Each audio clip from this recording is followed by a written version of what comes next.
Den norske black metal, en af de mørkeste og mest kontroversielle genrerne inden metal, som opstod på slutten af 80-tallet og fortsat i dag, resonerer som en kulturel og musikalsk bevægelse.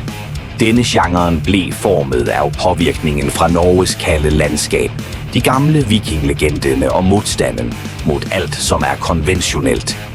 Black metal var ikke bare musik, det var en form for oprør, en måde at udfordre samfundets normer og moraliteten, som blev påtvunget af samfundet på den tiden. Begyndelsen af denne bevægelse kan spores tilbage til band som Mayhem, Darkthrone og Burzum, som gennem tiderne har blivet centrale figurer i miljøet. Disse musikerne var mere end bare kunstnere. De var budbringere af en ny ånd, som ikke bare ønskede at skabe musik, men også at udtrykke mystik, hedendom og det okkulte. Tekstene deres snakkede om gamle myter, gudelige kriger og skjulte kræfter, samtidig som de sendte et budskab om oprør mod kristendommen og det vestlige samfundet.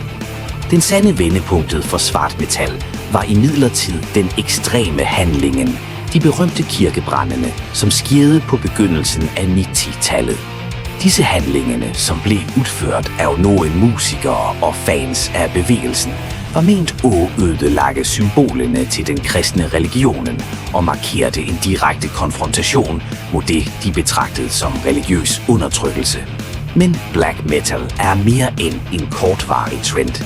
Den bærer i sit væsen en dyb filosofi, en modstand mod moderne kultur, en tilknytning til de gamle hedenske rødderne i Europa og til de norrøne mytene.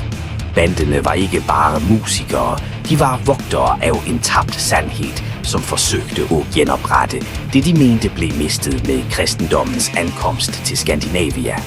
Med tiden voksede bevægelsen og tiltrak fans over hele verden, men den mødte også stærk undertrykkelse. På højden af 90-tallet blev svart metal kendt ikke bare for sin ekstreme musik, men også for de kontroversielle handlingerne fra medlemmerne.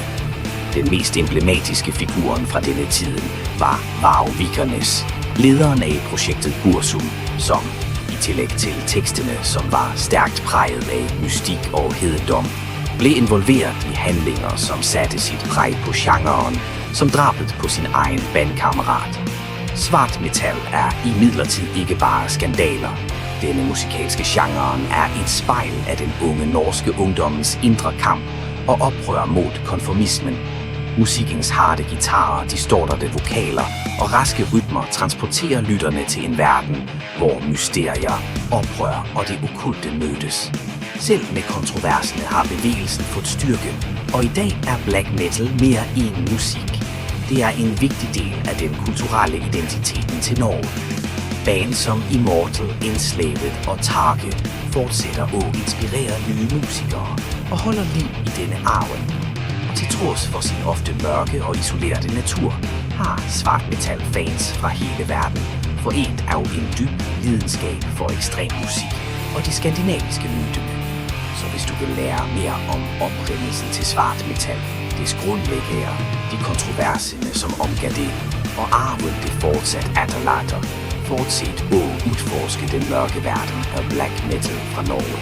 Det er en genre, som ikke bare udfordrer musik, men også samfundet som